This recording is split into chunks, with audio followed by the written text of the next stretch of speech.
Good evening, guys. Hello to Crispin. Hello to Tim in the chat. David's on the hunt. So there's a wild surprise, as ever. It's what is it tonight, mate? We've lost super glue. Super glue. Super glue. Got the activator. Got no super glue. It's just an endless drama. Oh my god.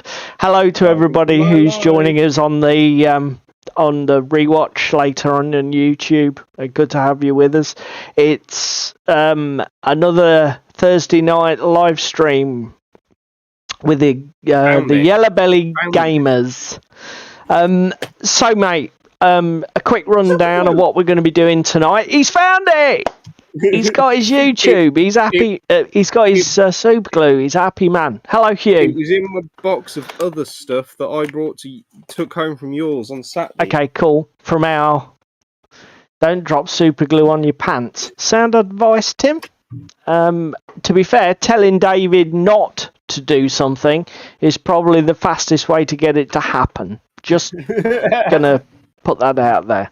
Just be careful. That's where everyone's been going wrong their entire life. Let's give David advice. Yeah. Don't do that. Okay, that sounds like a plan. Note to self: don't ever give David advice. So, mate, do you want me to start with what? Just for everybody at home, the format of the show is going to follow pretty much what we do most nights. So we're going to have a quick brief chat about what we're going to be working on tonight in terms of hobby. If you want to put in the chat, lads, if you're up to anything interesting, and maybe give us a talking point. After we've done that, we'll briefly discuss what we got up to at Gaming Club this week. Then we'll just sort of have a chat and a chill and talk to the chat and interact. We don't have any big topic issues tonight, do we, mate? No, we've got a couple of things to mention in passing. A couple of interesting meaty. Yeah, a couple of interesting bits off YouTube. That Leagues of Votann army box price, because that is a bloody steal. Tim's scoffing. Food. Tim, you git. See what Tim's done there, lot? You see? Subtle psychology. Don't send me all your minis. I mean, they're the one thing that most people can't convince to pry from my cold dead hands. So, well, actually, unless they just happen to be hanging around while you're trying to transport them somewhere, then all they need to do is scoop the pieces off the floor. My at the time 5-year-old son that goes, "Can I play with one of your minis, Daddy?" Yeah, no, that's fine, little, and just put it back where you found it, because I was painting stuff. Yeah, would have been quicker to just say put it straight in the bin, wouldn't it? I sat down on the sofa, and unfortunately, Littlin had decided to hide it between the sofa cushions. So actually, you broke it. He didn't. I broke it with my fat ass. Yeah, there you go. Your son's blameless. Don't come here dragging a 5-year-old through the mud. So honourable shout out to my lad. But to be fair, Mantic's customer service was amazing in that respect. Yeah, it was a mini out of that box, and they just sent it free of charge. Yeah. So I'm not complaining, because I had some other issues with some minis. Yeah, they did you good there, didn't they? Because you had I think you gave them to me. You had a couple of other broken minis from the box, didn't you? Like a lost spear tip and stuff. Because I think I found them when we were moving. That was before. So I got halfway through painting a good mini, and one of my League of Infamy minis turned up without an arm. So I sent them an email about it and said, like, "Oh, can I buy one on the off chance that I've broken it?" They asked for my address. And I said, right, okay, just let us know on the other thing. And then I open a box 3 or 4 days later, and lo and behold, there's the mini that's got its arm missing, another mini thrown in for good measure, and then the mini that I'd sat my fat ass on and broken. Good lad. So thank you, Mantic. Deserve a good shout out for that. To be fair, Mantic will be getting some more mentions in a minute. Should I go first? Yeah, because I've only just turned my desktop. Oh, that's true. I don't have yours logged on yet. So I've just been charging my mobile up because I've been on it most of this morning. So oh shit! I was just You topping. would have my desktop cam, but oh fuck off! I was just topping it up to make sure it doesn't go flat. So just let me reposition what is it, like a can of soda? No, the battery, you clown. It is so easy to push your buttons. Oh my! It is so easy to God, push your buttons. give me strength. Right. So where are we? We want that and that. So, have you seen what Kromlech is going to put out for October? Glorious Space Orc Pirates. Ooh, that might be worth a look at. I haven't, but we will bring that up in. I'll bring that up in a browser while David's chatting about what he's going to do, because we can. That'd be excellent. Right. This is what. Welcome to Mantic. This is what I've been doing. So after my game of Firefight 2 weeks ago, roughly week and a half ago, I've, like most hobby gamers, I've already got a ton of stuff that I've never assembled, never touched, and I'll go to full. Let's go to the full shot. So I had Forge Father's faction starter laying around untouched upstairs. I had Dead Zone 2nd edition starter untouched upstairs with Forge Father models in it. That's not the 2nd edition, is it? That one's the 2nd. Current's 3rd, isn't it? I don't know. Yeah, it's the one before the current edition. So I enjoyed Firefight so much that I was like, right, we're on it. So this week I've managed to put together these models that you're looking at on the right. Were originally marketed as Steel Warriors or whatever they're called, but they're actually now termed Militia. So they're the old models. So I've got 20 of those.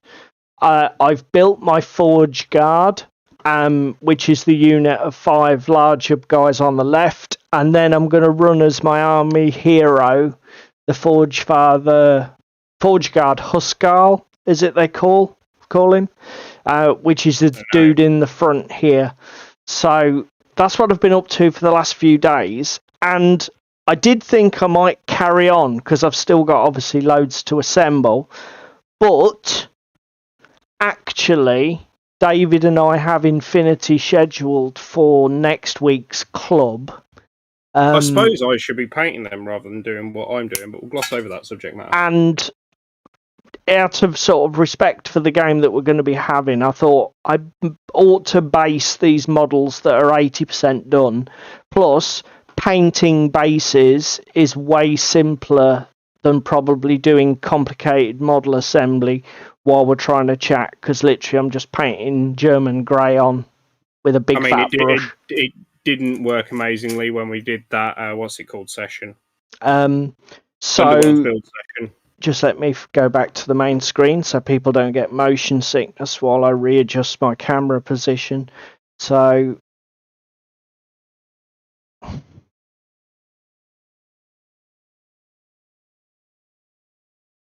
this is what we're going to be doing. We're going to be finishing off the basing on these. You see I've got some base edges to tidy up.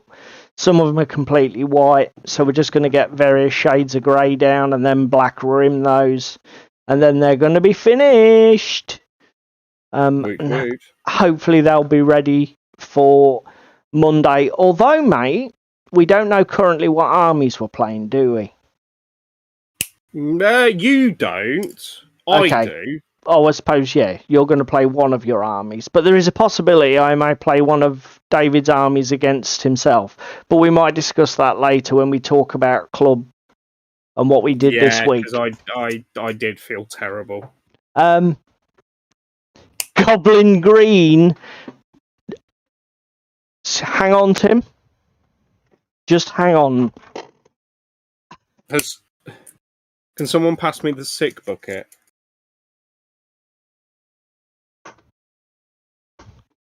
Have you gone to find Goblin Green? I don't need to go far, mate. Oh, God. I am not averse to using Goblin Green on bases, Tim. I don't know if everybody can see. My Blood Bowl Skaven, all done in a very classic Goblin Green edge. But I don't really think it's very on theme for Firefight, to be fair, mate. Blood Bowl, yes. Well, we're talking Firefight, about Infinity, no. So what game are you in? Sorry, Infinity. No. I'm crossing my streams. Right. So yes.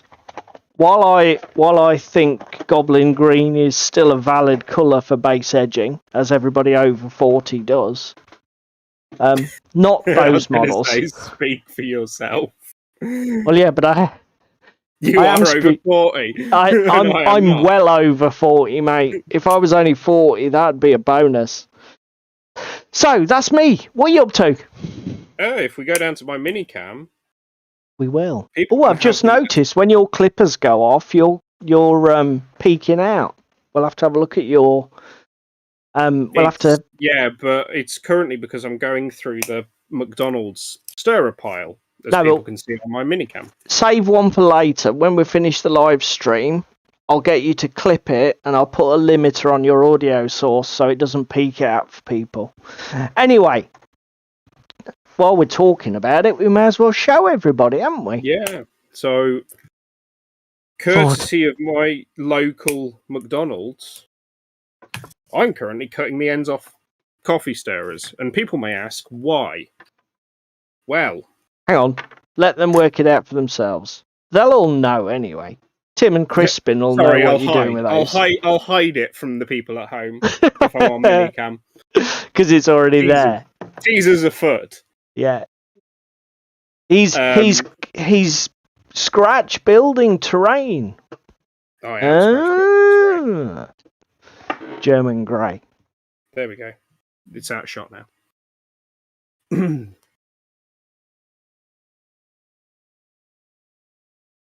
So yeah, planks, ladders, fences. Yeah, Tim's called it. I built a very nice bridge for gangway for Frostgrave last. To be fair, it is very nice. It is very, very nice. So this is a 6-inch one. You haven't seen the 9s and the 12s yet, Paul. Oh, do you know what I was going to say to you? Getting the 9s on the go, but I ran out of coffee stirrers. So after club Monday, I went to McDonald's and got some more. Cool. So hang on, let's go back. And then a 12. Wow. Okay, so you at the moment you're just cutting to length and sticking them down. Yep. If you bring back if you can hold up a side by side, you can show people how much work you've done after the fact. So obviously, David's put a hell of a lot of work into these, nibbling the ends of the planks and flip it over, mate. And you can show them how you've carved out the horizontals and notched them, and the details and that he's added are bloody amazing. I didn't do anything like such a thorough job when I built mine. I literally just slapped them together and dry brushed them brown. And you have regrets. And then I also built a matchstick one, which I need to finish off. Okay. But I'm not a fan of the matchsticks. No, it takes twice as long to do everything. The coffee stirrers give you more freedom to add your little embellishments, though. There's not much you can do with the matchsticks because they're so thin. Yeah, that's a good point, Tim. Tim's saying at 56mm scale, the actual tops, the heads of the stirrers look like actual fencing. Do they? Well, take your finger a bit further down. Oh, so yeah, you've cut it short. Because you often get the shape top to a vertical, don't you? You get like that teardrop shape. And 56mm big. And then I'm also going to build a few ladders out of 6mm dowel sawn in half and matchsticks. So that was the one you built at mine. That doesn't look bad. Still a bit hefty. in terms of the scale. You got a mini there. I will have in a second if I don't die. No, don't do that. Everyone's favourite mini. She'll do. She's the right scale. What's she, 32mm? Actually, yeah. I guess it's fine. It's not terrible. No, not really. Not terrible at all. So no, that's what I'm up to. And at least they've got some strength. So basically, you're just ploughing on with that. Yeah, applying all of the super glue and getting them built. Because, again, like this bridge is just missing a couple of snap planks in the gaps that I've left. And then that one's done. Just going to get my magnifier. Do as well is then cut another set of 6, 9 and 12s for when I go to McDonald's again next week. Because this seems to be a reoccurring theme. So what have you got? One of each? One of each size and then a matchstick bridge. But I might toss this matchstick bridge to you. Like a coin for my Witcher, because I know you like your variety, but it's just... To be fair, though, with the matchsticks, because they're so thin, I packed them really close. Yeah. Rather than spread them out. You can probably fit another matchstick in between each one, but I just wanted to have some daylight through it. If you're not happy with it, pass it to me. I'll do something with it. You'll fix it. You know, because we're not going to waste work and effort. Tim, would I also build some snakes for those ladders, David? No, I don't need to build snakes for my ladders because I have friends. Build some snakes. What the... Crack out the green stuff. Start rolling some sausage shapes. I thought you were just going to leave it at sausage, to be fair. I'm mildly disappointed. It couldn't have been much worse. Boom, boom! Oh, dear. You can come off my minicam now, Chuck. Okay, mate, I will. Oh, actually, no. One more thing before we do go. Triggered. I'm sorry. I got these to finish filling as well. That's what she said. My runestones. Oh, your butt plugs. Oh, fucking Jesus Christ.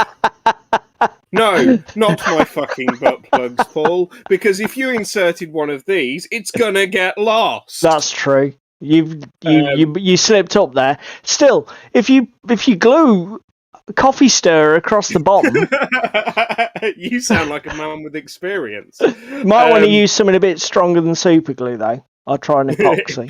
What, your 15-hour epoxy? Yeah. Should we not go there? Yeah. I printed these ages ago for Frostgrave for pieces of scattered terrain. I found them out again the other day, so they're going to get a fill in, get a prime and a dry brush, and then they're going to be done. So Tim's put ribbed for his pleasure. Yeah, that's about right, Tim. Fucking hell. So if you get done playing with your woodwork, you're going to paint them, are you?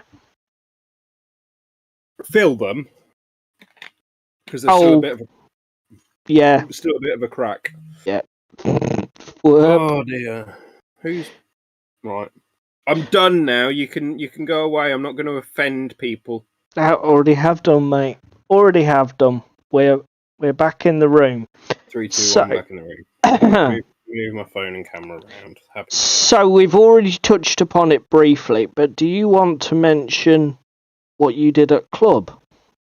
I would like to mention what I did at club, but it will literally only be a mention because I apparently was incapable of rolling low or throwing a game or helping a guy, so I absolutely ruffle stomp Ricky into the curb playing Infinity on Monday night. And I do feel terrible for it. But there is literally nothing I could have done on my end to make it any easier. I'm gonna admit it now, Ricky, if you're watching this on the rerun, I am sorry. I threw a few orders away, thinking, I haven't paid for them, when I had paid for them and knew what I was doing and was throwing them across to try and limit my order capitalization, even though he had an advantage on me anyway. Because to be fair, it got off to a very bad start from Ricky, didn't it? It did get off to a terrible start. So turn 1, I went first because Ricky chose me to go first. I deployed really fucking well. I ran forwards and basically covered. We were playing supplies for 3 objectives across the centre line. On the left-hand side, run up and covered the objective. And the centre of the table, the objective was on top of a building. And I had 2 guys in camo state right next door to the building camped out because they could also infiltrate. And then on the right-hand side of the map, I had Jinquo literally run up, grab the objective, fuck off, and stand by the 2 camo guys. Because I had nothing to shoot at on Ricky's side of the field. Ricky's turn was... Because at least he had deployed well and gave you nothing, really. Yeah, he gave me literally nothing. But the downside is he also had no eyes on anything. Yeah, he had literally no shots on. And there was even one when his first turn, he ran up and did a couple of bits, tried to missile me with a drone bot. That was okay. Then in my turn, my guy with the shock marksman rifle just came out and did 3 fucking wounds to the drone bot. Killed it, basically. Then that gave basically his 1 ARO piece to look over the board had been taken out. There was another guy that had... Out of interest, did he take out any of your figures? No. So he didn't even... on a guy. Yeah, but he didn't take anything down. Dalfay, but that was it. And what's he, 2 wounds, or is he... Yeah, 2 wounds. Okay. 2 wounds heavy infantry guy, because he hacked him. I moved up onto the objective, called out a couple of AROs because he's like, I've got literally nothing I can ARO with. I'm like, there's a guy over there that can see, and move the container off the top of the objective that we had. Because we had like a container stack with the objective underneath it. Got the laser line out, and he's like, yeah, I'll take the shot, and fluffed it. I had a guy with some shock mines, throwing them down. What else did I do? Ran away with Jinquo and Majujak that were being shot up by the missile launch guy. That was about it. His turn 2, ran a guy over. He got shotgunned, shock mined, and combi rifle to his face and swiftly died as he ran over for his objective. He then ran another guy over who got the... Oh, he did actually, at the start of this turn, take out my forward observer carrying one of the objectives. Oh, okay. In turn 2. So it dropped next door to the body. He ran over, picked it up, started running off with it. Then my shock marksman rifle just shot him in the back, killing him instantly. Was that because there was no way he could use cautious movement to stop the ARO? No, because if he'd used cautious movement to stop the ARO, he didn't have enough orders to get back to cover. Oh, so yeah, it was same difference then. Yeah. Turn 3. I'm just wondering why he made it to the objective, picked it up, then got shot. Well, I ARO'd him on the way in and failed my ARO on the way in. Oh, okay. So you had shots, out, yeah. But he'd managed to avoid them. That's fair. Then, third turn, he threw a Knight of Justice up on top of the building to try and missile launch at me, and Knight of Justice got smoked. That was about it for the game. Tim's a cheeky fucker. Look at the comment. I saw the comment. I wasn't rising to the bait because I saw that fishing hook. Oh, actually, do you know what, Tim? Just because it's you, I'm going to cause a technical problem by Googling Kromlech and completely breaking and making the audio go all funny. Because his guy dropped the objective, I won the game 1-0. Did you play the secondaries? It made no difference. Because you saw the state of Ricky's dead pile. He lost his lieutenant. He lost his paramedic. Yeah. He lost his locust. He lost his fucking Varg. He lost his Knight of Justice. He lost his Dronbot. So 7 out of like his 10 minis were dead. Yeah.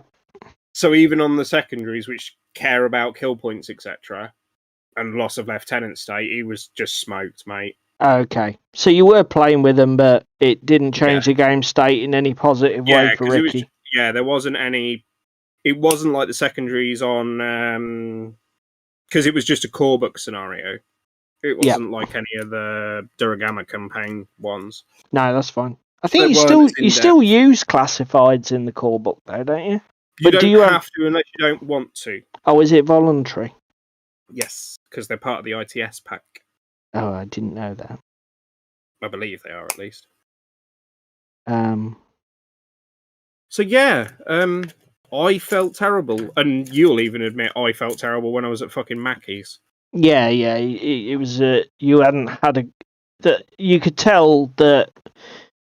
I think you felt the weight of the negative play experience on your shoulders. It's like Ricky was really good about it, but bloody hell! His Night of Justice missile launcher to one of my guys' faces. I'm like, I'm taking the dodge action as my ARO, and basically said to him, I need because he rolled, I think he rolled like a 13 or 14, because with his bonuses it's like a 17. Right. I rolled a crit. Yeah. I'm like, I need an 11 to crit this or I'm going to die. And yeah, you 11. Called it. It's like, for fuck's sake. Comes back to what we've said in the past, though, about crit mechanics. Infinity isn't that bad of a game for crit mechanics. They're only 1 in 20. Yeah, but it is real feel-bads. Yes. Do you know what? You make a valid point. Yeah, you do make a valid point that... Yes, it's only 1 in 20 versus 1 in 6, as we have discussed previously. Yeah, but... we did have a good old rant about critical mechanics in games and sort of gave Infinity a pass. But actually, again, would it really hurt the game if there was no crit mechanic? Probably not. Let's be honest. Actually, no, I suppose in Infinity's case... It is a problem if there is no crit mechanically, because you can end up in a situation where you almost can't win. Yeah. If you're, if you need a 1 or a 2 and your opponent needs an 11, the odds of you rolling a 2 and him rolling a 1 are just like so astronomically tiny. Those sort of things do become a dead cert. Yeah. Whereas, even if he rolls like a 7, if you crit, even on a 2, if your 2 is a crit... Your 2 is your critical value. And his 7 is not, you still win. Yeah, so, I suppose there is that aspect to it. But and to be fair, there's an element of Infinity would become quite chess-like without crits, where a lot of interactions would be almost predetermined. Do you know what I mean? Yeah, like this is doing this because this is the most optimal thing for it to do. Well, it's not only that, the dice differences would be apocalyptic. So, like... No, but again, that's what I mean, though. Like my Mimetism 6 with Surprise Shot gets the drop on you, giving you -9 on the shoot back, and I'm shooting on flat BS. So you need a 2, I need a 13. It's like... Yeah, Tim makes... I think you raised that point when we discussed it, Tim, that criticals do create narrative turning points and cinematic events. Well, particularly in a game like, for me, Frostgrave is more narrative than Infinity. Infinity is a competitive game for me. Yeah, I think that the tighter and more competitive the rule set, the more odd they seem, the more disjointed they seem. Again, it's like bloody... We've discussed it before, but crits in Underworlds. Yeah, but again, the dice matter. Yeah, D6s versus D20s. Yes. Again, massive difference. Was it what's the odds of 1 in 6? Is it 16.5%? Somebody who's better at math than me can tell me. 16.7 or something like that. Yeah, so you're talking about a 5% chance of a crit in Infinity versus a 16% chance of a crit in Warcry stroke Underworlds. It's more than 3 times as likely. Yeah.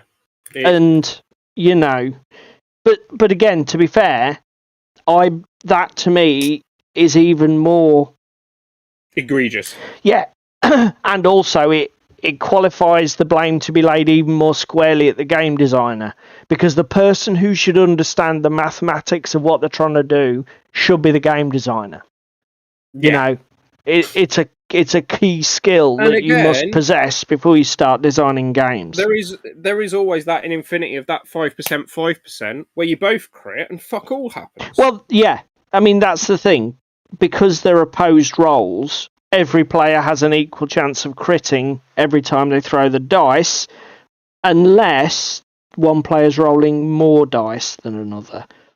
Yeah, that does help to weigh it in. But to be fair, Infinity, apart from the one loophole of fire teams, Infinity is quite balanced in terms of dice thrown for a check. Do you know what I mean? Burst on shoots is about the only thing. But again, it makes it way more likely that you're going to get shot, and shooting is more lethal. Yeah. Because that's the vibe they're going for. And because AROs are almost universally burst 1, there's always there's an advantage to the aggressor because of the mechanics. Yeah, unless you've got a guy in suppressive, but then you've already paid the penalty for that the turn before, spending an entire order to put him in suppressive. Yeah, and you're sacrificing range, and you're sacrificing hit modifiers. Yeah. Potentially, because your range profile is disadvantageous. So, yeah. So, in a nutshell, you had a game of Infinity that was a bit of a lopsided nightmare. Yes. And I think, to be fair, I think it's worth saying as well that I've often said this on stream. One-sided games that end in a complete drubbing are no more fun for the winner than they are the loser. I absolutely despise walking away from landslide victories. Again, I can play certain games competitively. Blood Bowl being one with the people that do take it competitively. And if I'm getting absolutely drubbed or vice versa, I've already known that when I signed up for the game. When I'm playing a game, to introduce a mate into a game, and he wants to try the factions to decide what faction he wants, and it's his 4th or 5th game, and suddenly it feels completely fucking one-sided. So I feel terrible. So just to backtrack a second, if you won 4-0, 5-0 in a game of Blood Bowl, if it was a veteran opponent and you sort of like... And couldn't blame it on the dice, etc. You would be fine with that, would you? Yes. If it was based on the dice rolls... See, I'd fucking hate it. Not so much. Yeah, but also don't forget the teams I play with aren't meta teams in Blood Bowl. No, but... No, I play the underdog. Yeah, but that doesn't matter, does it? I mean... It's just interesting that, for me, I absolutely hate one-sided games, and it feels no better for me being on the winning side. Because the thing is, it makes me start to question, is the game well designed? Is it broken? I mean, I am caveating this with basically Blood Bowl is the only one that I feel good about doing it. Is it too random? I absolutely cannot fucking stand it. but maybe it's a me thing. Well, again, I feel terrible depending on the game. It's like the couple of times that I've played Luke and played 40k. Yeah.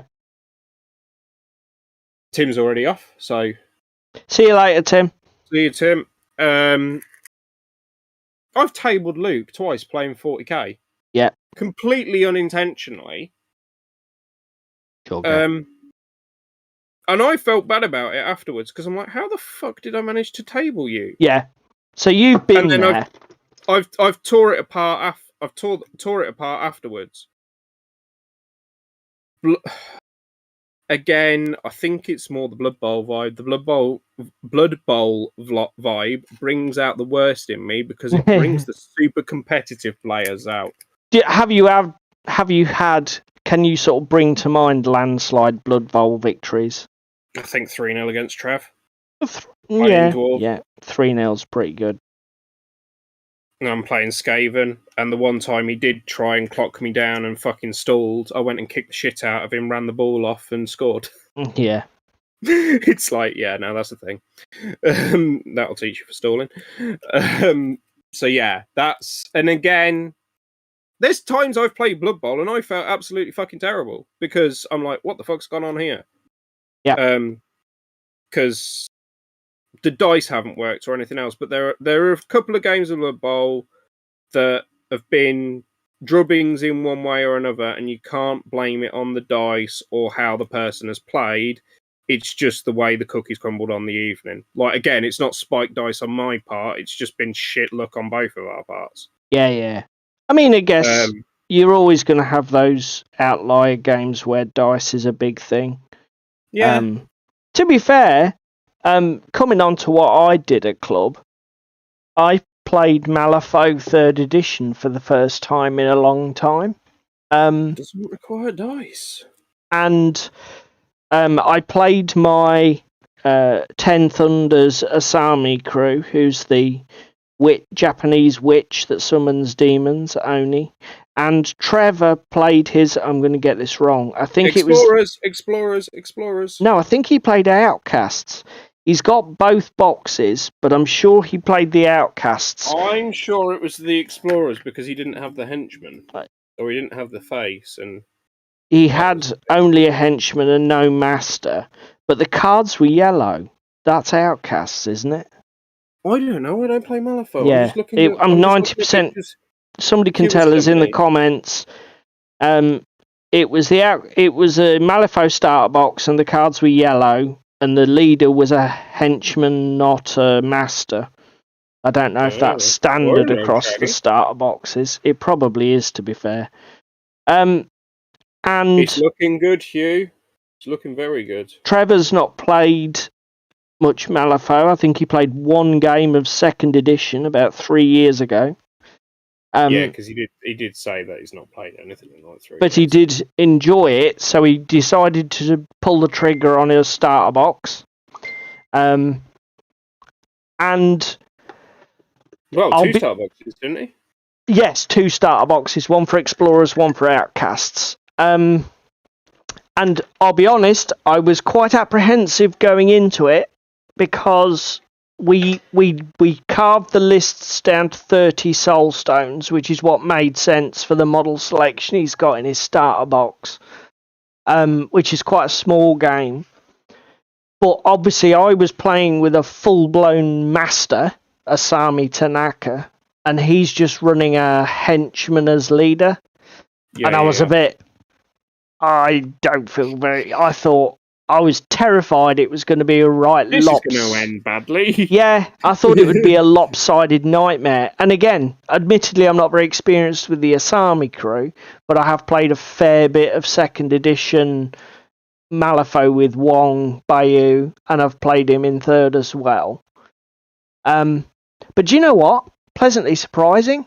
The game was really tight. We really struggled to score points. Partly because there were so few models and we were playing on a massive table. With hindsight, we should have cut it down to a 3x3. Yeah, I was just about to say that. For the size that we had. Bollocks, that's too clean. But it was really good, really good. And talking about what you were talking about earlier, the first half of the game, it was literally like every time I flipped a card, I seemed to flip just the number I need, and Trevor just couldn't get anything off. Or I had the perfect cheat in hand to just like, and it's like, I'll attack and that'll do nothing. I'll attack and that'll do nothing. And I was like, feel bad. And at one point he said, oh, for God's sake, just let me have something, anything. But as I say, Paul said no. He finally turned a corner with it. I lost a fair few models. It was basically, well, he won in the end, didn't he? Yeah, I ended up with a Sami and a totem, and I was just trying to summon demons to stay alive and give myself something on the table. And it was a draw in the end, 2 points apiece, scored off the strategy.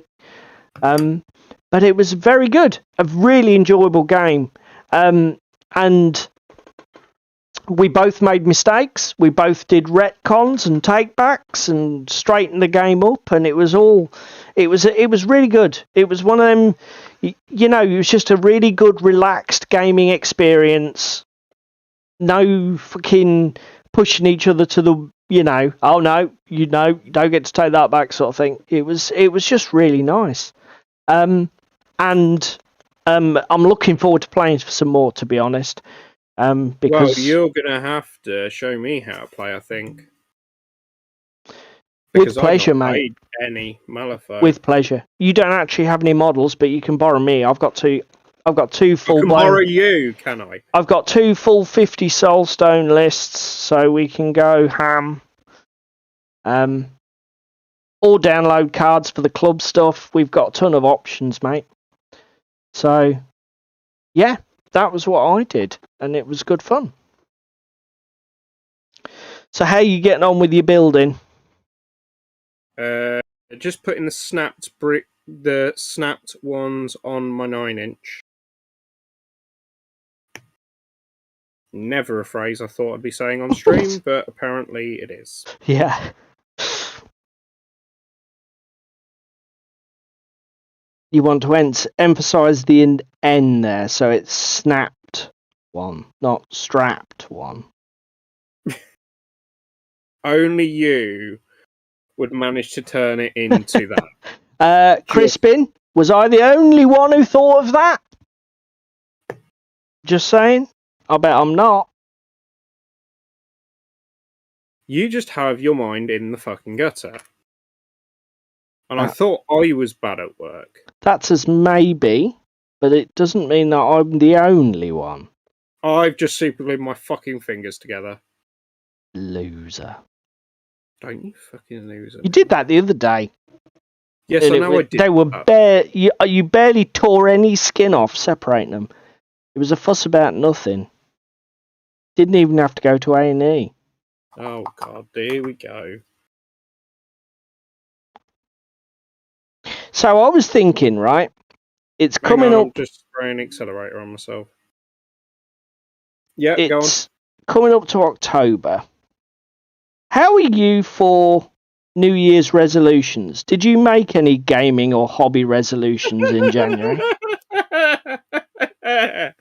No, I didn't make any in January because the last New Year's resolution I was sticking really well to until fucking COVID came along. Okay. And pissed all over my bonfire because I was painting models I was like doing that. I want to paint a model a week kind of thing. Yeah. And it got to March and I'd already done like 25. Yeah, okay. And which year was this? 2019? 2020. 2020. Which, for me, is, like, exceptional. Yeah. And then I didn't make any from 2020 into 2021 because we had all the lockdown and everything else, and then I didn't make any into 2021, 2022. And why did the lockdown affect your hobby? Was it just lack of motivation? Or what? I paint for games, don't I? Oh, right, yeah. So effectively it was a motivation thing. Because you couldn't play, your drive to get stuff done just evaporated. Yeah. Yeah, that makes sense, mate.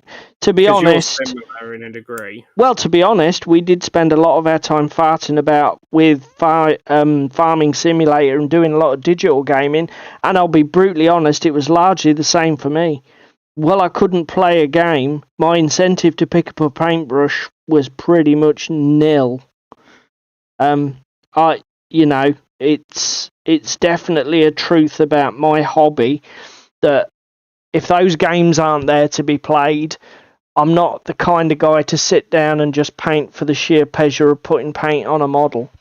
And I'm sure that is some people's bag, and you can post in the comments below what drives you to get the work done. Games, a beautiful collection for display, competition. Yeah, because Golden Demon's soon, isn't it? Or just the meditative zen of just slapping paint on things, whether it's good, bad, or ugly. Because I guess that is something. I mean, Ash Barker from Guerrilla Miniature Games, he says that for him, the miniature painting is like a zen meditative thing, which is why he doesn't do painting videos and stuff like that. Because he wants to keep it pure.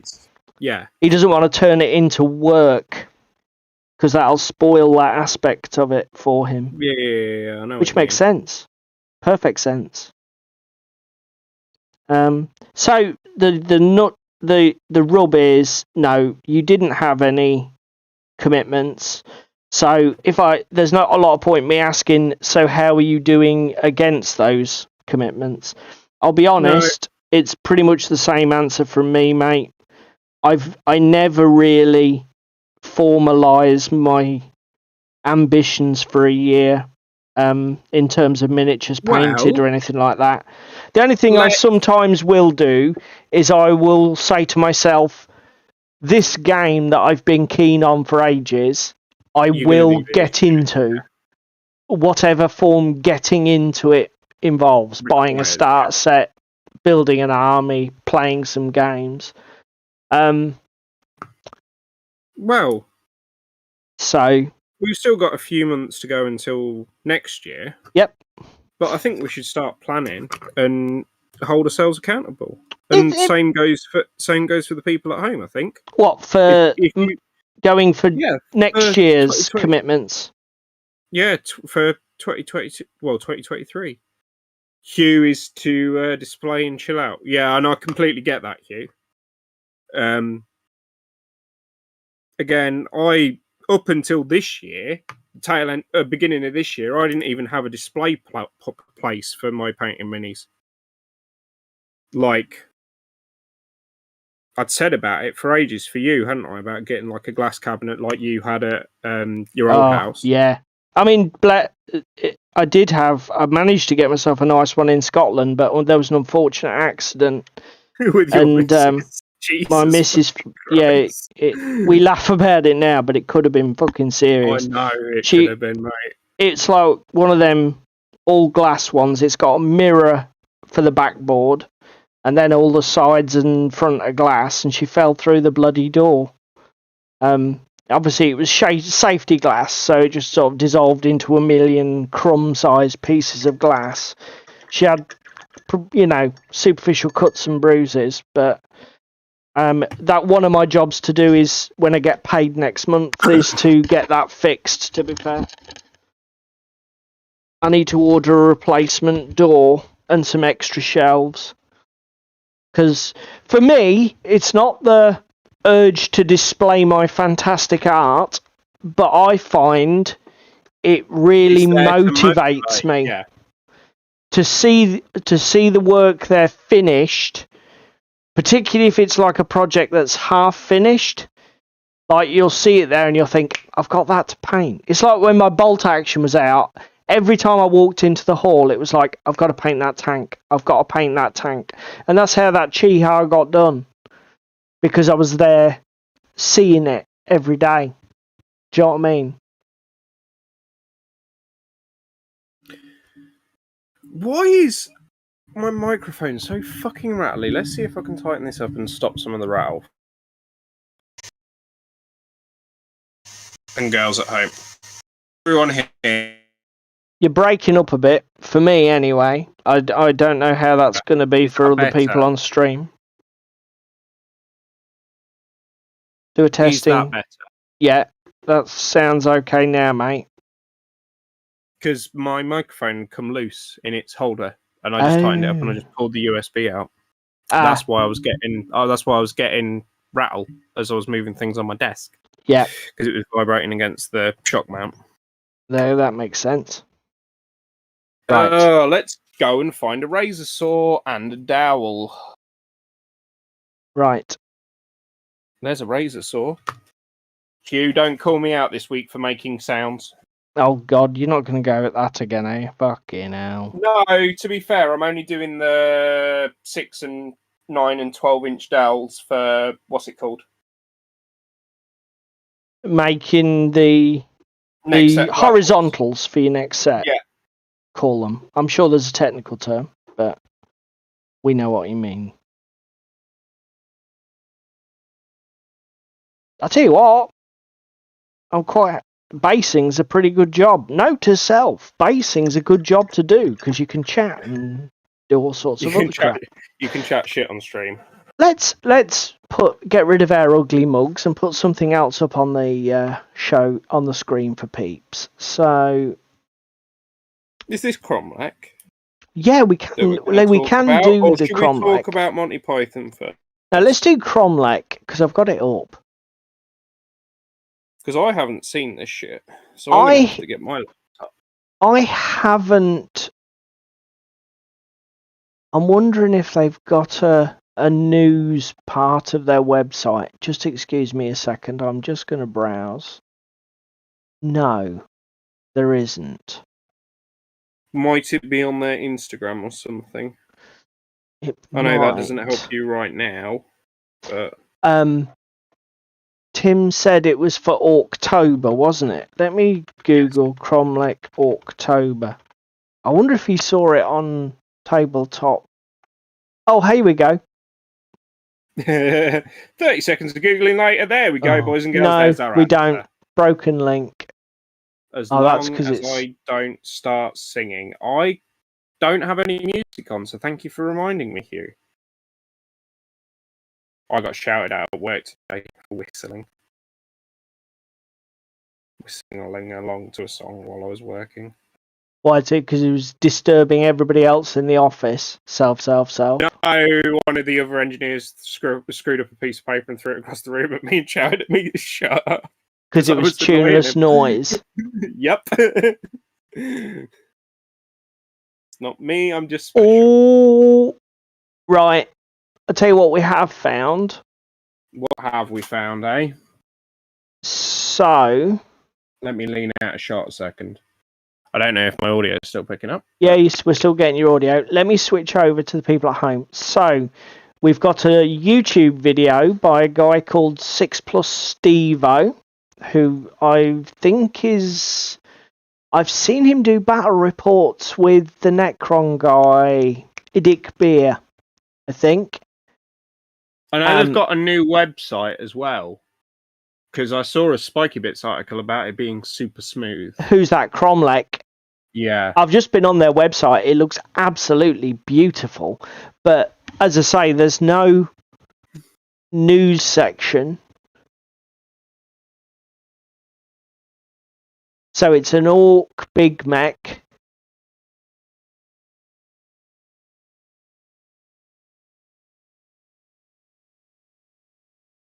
It looks like he's commenting. So here's what... Have you seen they're now doing scenic stuff? Yes, well? I did. I saw there was a windmill on their front page, and I was like, oh my god. I clicked off quickly. So run away from the terrain. Look at this. This is pretty cool. I love this. I don't know what it is. Like weird robo squig thing. Looks like a cross between I guess it's a pumpkin, isn't it? Looking at the teeth. But it looks squig-like, but made out of steel plates. So it's obviously some sort of like robotic squig copy. And then we've got a little flying bat-like one with wings. I do like the I do like Kromlech stuff. Their models are gorgeous. Absolutely beautiful. The full reveal is coming this week. Also, did you notice at the end of the YouTube video, it says October 2021? Oh no! So this is nothing to do with it. No, this isn't new stuff. This is last year's stuff. Paul's an idiot. So this is all complete crap, people. Ignore me. So no, I've managed to find absolutely nothing online. Oh my god, there's a Necron terrain set. Was this on Kromlech? Let me go to their website. Mm-hmm. Did you find a news? So was it on there? Had I missed it? No, I don't. Just hang on a minute. Hang on a minute. I'm looking at the new releases for terrain. So you're in. Where are you? You're in the terrain section. Necron stuff is on the carousel on the web front page. Yeah, I saw the Necron stuff. So what's it under? Gaming accessories. That looks like MDF to me. Tabletop Scenics. Yeah, that looks like MDF with resin bits. What's these? Necropolis Mastaba. Lost Pyramid.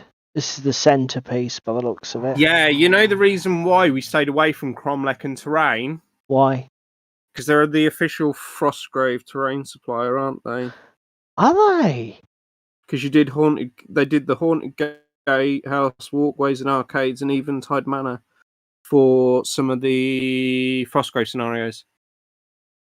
Because I showed you this either late last year or early this year when it first came out, and we was like, oh my god. I'm looking at this, mate. I think you're right. I'm looking at this Necron Pyramid, and it does look to be 99% MDF, but those white spheres, I'm assuming, are resin inserts. There's a Kromlech 3D workshop. Does that? Oh my god, there's STLs. Jesus. I am now a poor man. Yes, I was going to say, here we go. I was looking, where's the package product? So yeah, you've got MDF and then these little resin sprues for these half spheres that go on this pyramid. So it looks like that is the range, mate. Yeah, you've got a mixture of resin and... Wow. Some of their STL files are really good pricing. Are they? I don't know if they're STLs or if they're 3D printed parts. Flamethrowers for 99 cents. This is finished with snow. Boyar's house. So is that a Frostgravey one? Looks like a nice building, to be fair. This one looks like it's all MDF. Don't see any resin components on that. That's I've just fucking found lovely. Something I'm going to purchase. What we looking at, mate? Kromlech. Yep.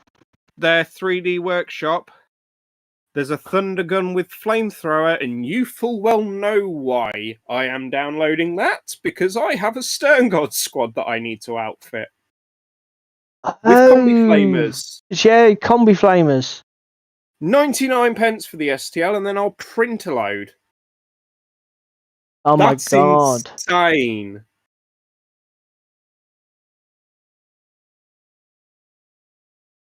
That is insane. Thank you, Tim, on the watchback for pointing me in the direction of Kromlech, because I haven't been that way in a while. So what is it? You've got thunder gun, flamethrower, thunder gun, plasma. It's thunder gun with flamethrower for the... You want magma gun, don't you? Well, flamethrower or... I prefer the look of the flamethrower nozzle, though, to the magma nozzle. Just saying. Obviously, they're intending magma gun to be the melter because it's the round. Yes, I know, but salamanders, who gives a fuck? You do you, buddy. I'm not saying it's wrong. I just wanted to make sure that you'd spotted that because it's obviously the intended part. That's amazing. That's a really cool way to get conversion bits for your stuff. It is, particularly if you own a 3D printer, isn't it? Or know somebody with one. card pilots, Tim. I'm not sure what you mean by card pilots, but yeah, he's got. He bought the Orc pilots for Aeronautica Imperialis. They do Aeronautica scale too, do they? Oh my god! Hello a minute. What's going on? So where are they? Are they under 15 mil? Do they have a whole category? Is Aeronautica 15 mil? I thought Aeronautica was like 10. Well, whatever it is. Ow! Fucking razor saw cut. Why are you bound up? Scale. Let's search their website. Oh, that reminds me, Q. I need to send you a linky ready for the weekend, don't I? So that you actually know how to play Everdell.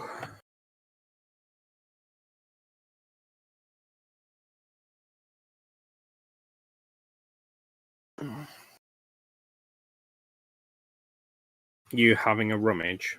Yeah. Oh, I know what. I'm guessing. Does Crispin mean? I can't see the chat. I bet he's. Does Crispin mean that the Orc pilots are in the 3D print and he can scale them? I wanted the Orcs as car pilots. Yeah, I didn't really know what he meant by card. No, he's not. Maybe it's a misprint and he meant car pilots or something. Right. Yeah, they don't do any. I've just googled Orc pilot.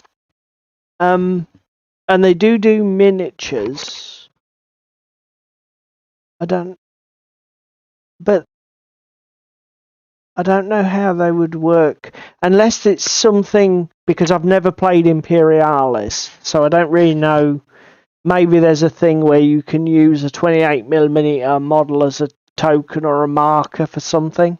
Not a clue. On your card.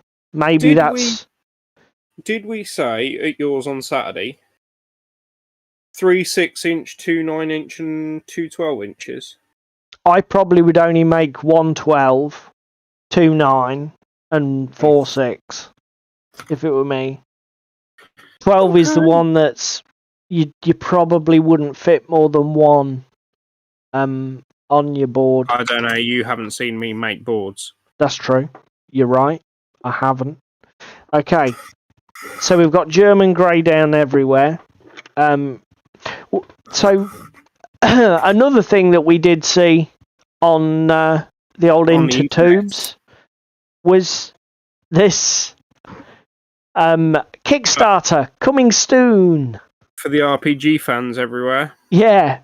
Monty Python's co-curricular medieval reenactment program, which is not a role-playing game, apparently.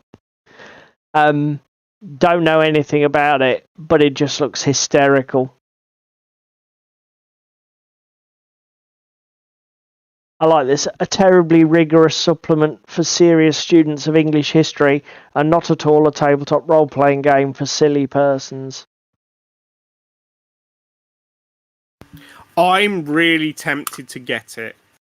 I suppose we won't know any details until the Kickstarter launches. No, exactly. I mean, you're probably looking at what, 50, 60 quid? I think, something like to back it. It is tempting. Funnily enough, I've been selling a lot of my unused role-playing. Let's go to the Kickstarter page for the people at home. There we go. I've been selling a lot of my unused RPG stuff. Just because, having moved house again, I'm becoming acutely aware of just how much stuff I've got that I don't do anything with. And that if I'm brutally honest with myself, I probably never will do anything with anymore. And even though some of it's not incredibly valuable or worth a lot, I'm just trying to resist the urge to buy things that I won't get any value out of. And the problem with this, fun though it looks, I can't see me ever doing anything with it, mate. Do you know what I mean? Yeah, I know. I mean, again, I'm waiting till I know more on the Kickstarter. Yeah. Front. If it's its own engine, if it's 5e based, or whatever, because we don't know anything on it yet. No, other than it's Monty Python. Yeah, I mean, it does look like a laugh. I'd be surprised if it is a 5e compatible product or a 5e derivative product, because normally they would slap that all over the blurb because it's a selling point. But you know, it could be. We'll see. As you say, we'll see. Did I just fuck up and cut a 12? After what we just said. Well, to be fair, you did say you wanted multiple 12s. So yeah, I just don't think I have the coffee stirrers to support my 12-inch habit at the moment. You think you've taken off more you can chew? Oh. Full of a tuck. They're 9s, they're 6s. No, okay, yeah, no, I could get a 12 out of this. Can I get 2 12s out of this, though? That is the question. Greedy. If I can get 2 12s out of this stick, I will take it. Yeah, we'll take 2 12s out of that. So, another thing that I caught my eye this week was Miniac's video, which I thought was quite an interesting premise for a video. For those who haven't seen it, essentially, Miniac is in the video there sitting next to a guy who's more of a scale modeler. And I think the guy who's the scale modeler is actually launching a Kickstarter project for the model that's displayed between them, a starship. And it was sort of to highlight the differences in skills between the different approaches, and it was quite a good little watch. I mean, they didn't go to insane levels of detail, but you definitely got an idea for. They were using, the guy who's the scale modeler was using the Tamiya paints. Miniac was using the classic. He used GW contrast. And I'm a Tamiya fanboy though. And I really Vallejo, like Tamiya. I think I really like Tamiya for weathering paints and for me drop zone. Yeah. And because you use oil washes and stuff as well, don't you? Yes, I do. Yeah, and this there was definitely a huge difference in their painting approaches, which was quite an interesting little watch, to be fair. Because you've done scale modelling projects in the past. That was where you came in, wasn't it? Yeah, I had a stug near my bed that was a scale model project. Mate, if you've lost it, don't expect me to be surprised. To be fair, I got the stug out because that was while you were doing your Chiha, wasn't it? And I was doing the pigments on it for you. Live. Yes, you were showing me sort of how to go about the process because I've never used pigments before. And to be fair, scale model stug is pretty similar to a World War II fucking, what's it called? Chiha. Scale's slightly different, but it's the principle. Armour is armour, isn't it? Particularly with weathering. Yeah, like you say, there's no great skill or technique in the matter.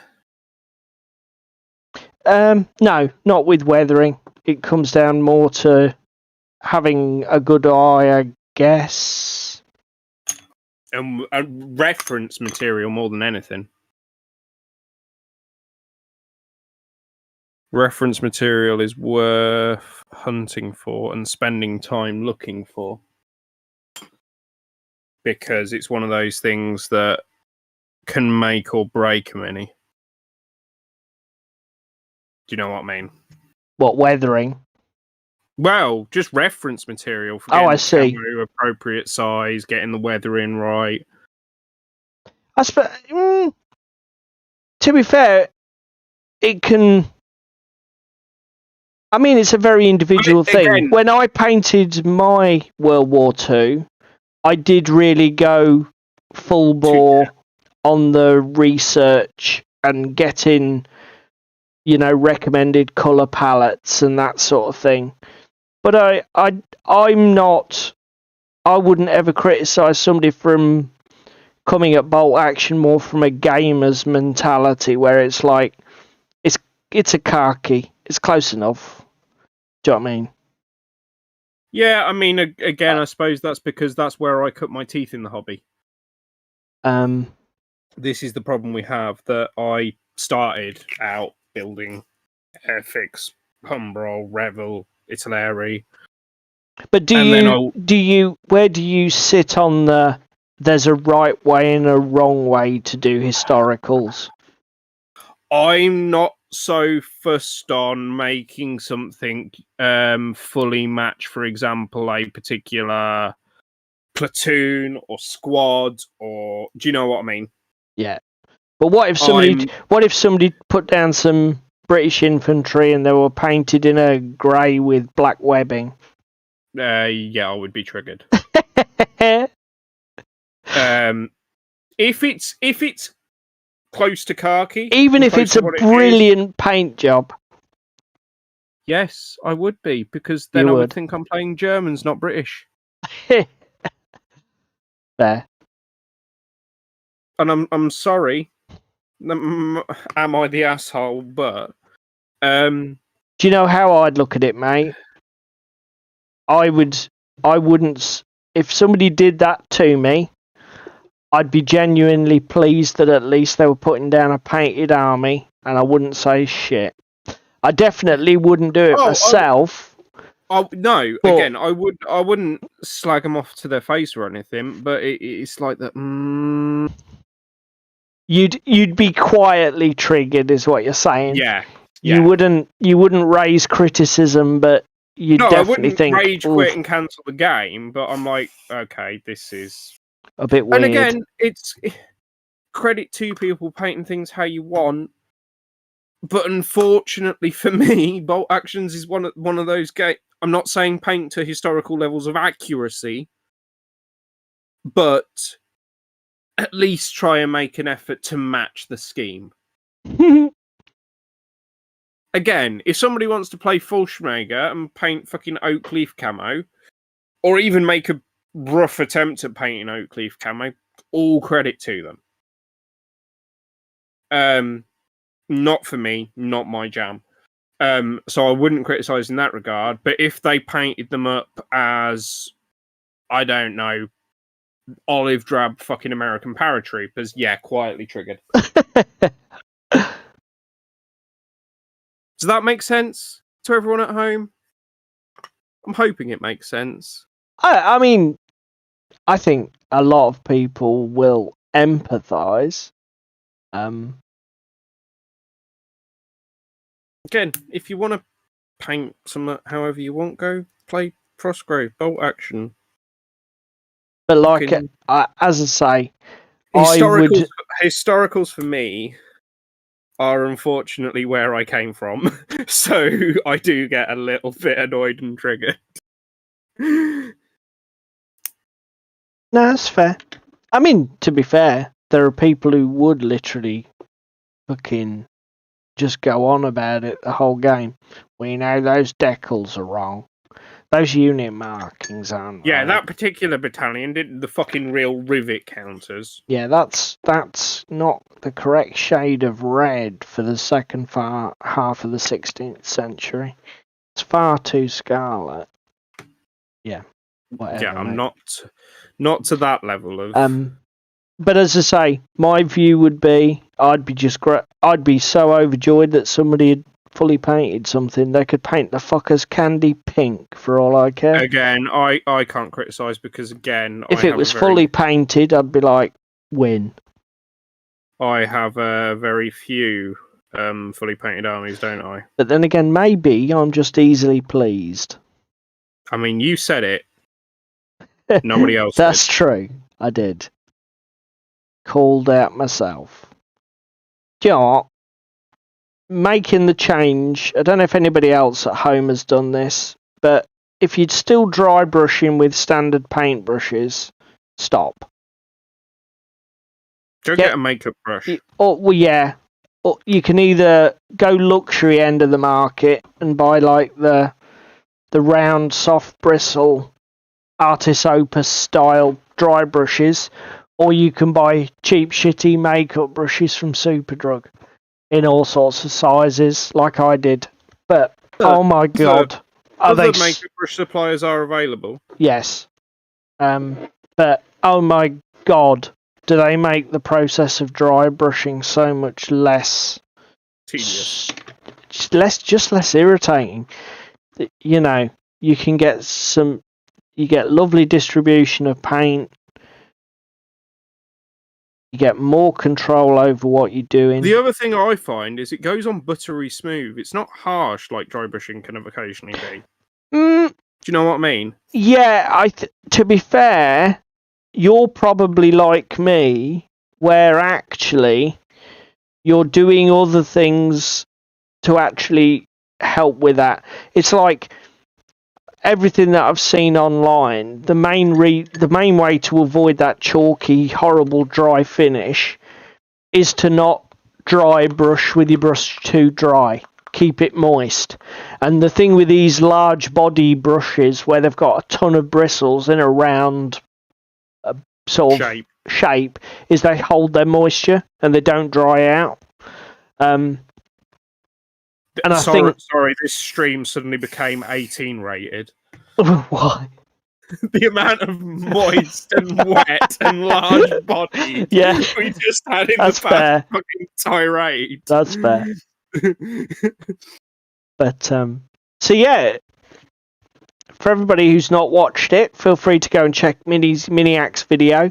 There is actually a Kickstarter for that model, as I said, that the guys launched. So you can, if you like the model, well, it really wasn't my cup of tea, to be fair, but if it's your thing, nice little display piece. The only thing that I did like about it is that he's done the base. There's like a clear acrylic rod holding it up, I think. And instead of going into a boring flat base, it's actually hovering over like a sculpt of the Manhattan skyline. Oh, that would be cool for the likes of DZC or something. Which I thought was a nice touch. Like what you did there. That's very good. I'll tell you the other thing I saw. I think Squidmar's finally finished building his manta ray video. He has, yes. I watched that. And I do like the water pouring out of the engine in yes, there. But it does seem a bit sacrilegious to ruin a however many £1,000 resin miniature. Yeah, my bumhole did tighten. Into a terrain piece. Squidmar. Excuse the audio glitching, people, but then the other thing I saw, he did a 24-hour paint, didn't he? He bought some minis to repaint for himself, and he painted a Leagues of Votann army in 24 hours, or his mate did. That's right. 24-hour stream thing, which was all right. It's Squidmar though, so it's airbrushing for days and everything else, which all credit to him. You know how to work his tools, but it's like the Anhel videos we've commented on before. We love Anhel's painting style with how it goes to specular for light and fitting and stuff. But let me see if I can find a good shot for everybody of this manta ray. Yeah, I mean, the manta video is actually quite watchable because it's obviously a huge diorama piece. I'm not one for watching painting videos, unfortunately. It's not really my bag. The only reason I watched it was to see some of the new Leagues models, like in the flesh. Yes. That was the only reason I watched it. Tabletop Tactics have got some fantastic shots of their Votann. Their army that they've had commission painted for the studio. I think it's Siege does their stuff. Probably is Siege, because Siege were at UKGE, weren't they? But they've done a very good job. Siege is fucking amazing work. Come on, just show me the waterfall. Fuck's sake. There we go. It's in the fucking thumbnail. Yeah, but we can get a better shot. Here we go. This is what David's on about. So they did like, it was almost like plastic packaging material, and then what was it? Was it acrylic they were using? I'm fairly sure it was. Just basically adding strands and letting it dry, and then he applied a dry brush of like a very cyan blue ink, didn't he? Yeah, well, that dude, you know why? We need to save that video. Oh, for the fountain? Yeah. Yes. Yeah, that's actually a good call. Although, I don't want anything waterfally. I want something that looks more like a fountain spray. But I guess there might be stuff we can take away from that. Yeah, well, if we've got it and we're looking at it, it's better than nothing. Yeah. Everything is content. I shall just finish dry brushing this miniature. There we go. Snapping McDonald's coffee stirrers. Therapeutic as fuck. Is that to give you your irregular ones? Yeah. Let's wait. That'll do. To give me my broken boards. I do need to do an extra level of grey. That is not light enough. What did you go up to? Well, I've gone up to neutral, but I think I'm going to have to go sky grey. Just a dusting. But I'll do that in a second. And then this was the other video, like that David was talking about from Squidmar. Having said that, everybody and his dog was doing Votann videos this weekend. Yes. Again, everything is content. Milk that cash cow while it's hot. Let me skip ahead because, to be fair, Lucas's army, I thought was really well done. He didn't finish, but what he did do, I thought was very good. Quality work, yeah.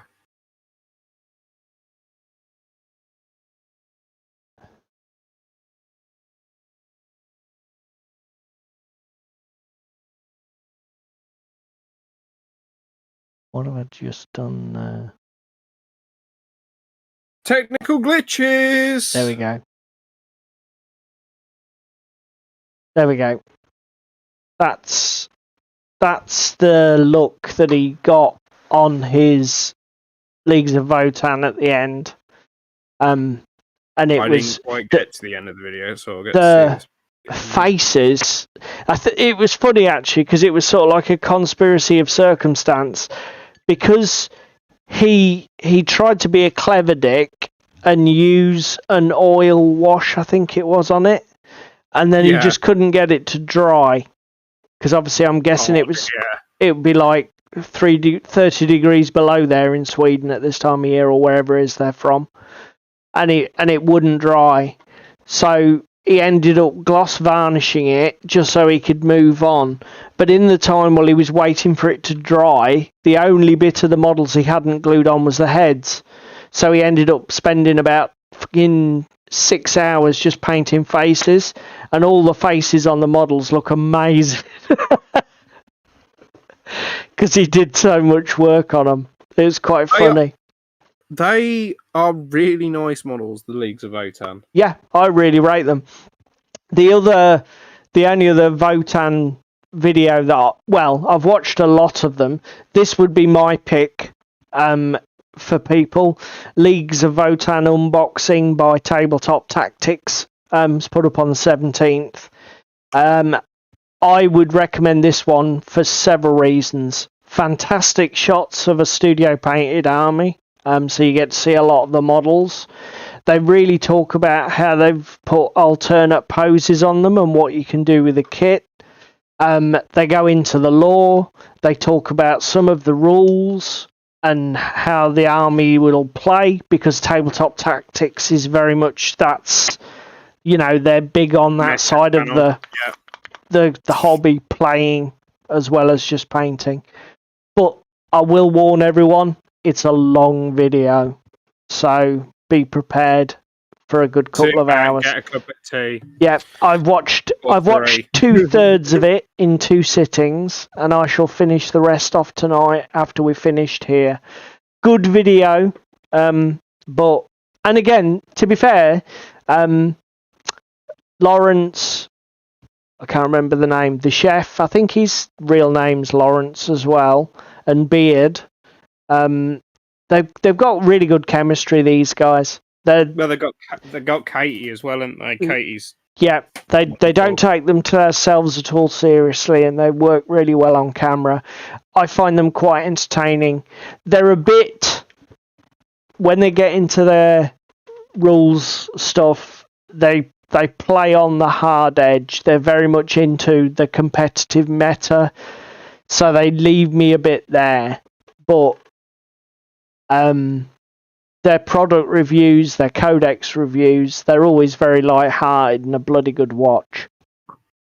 Right, shall we go down to my minicam? We can do, sir.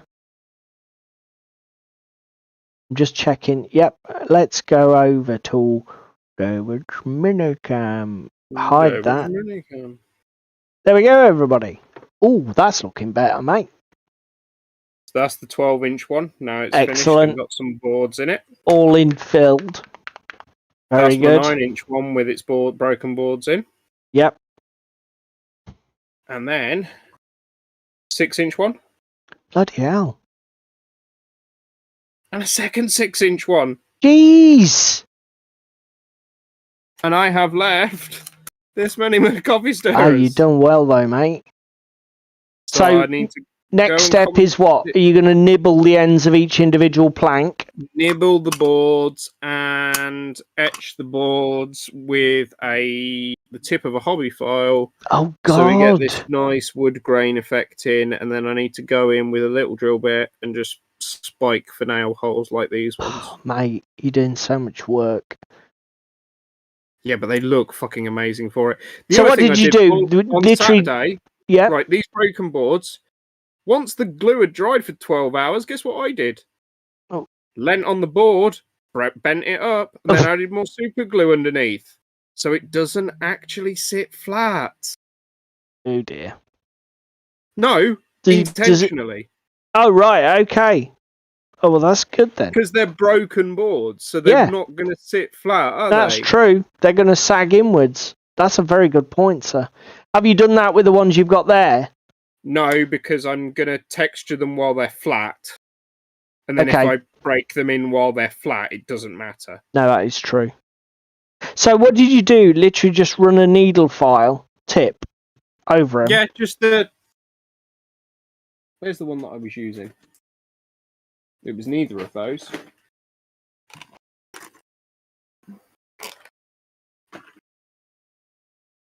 It was a flat... It's not a square one. But I run the tip of a flat and domed back one. Yeah. Literally just along them. I don't know if that's the correct name for them, but I call them needle files. Yeah, these are needle files. Yep. I know exactly what you mean, buddy.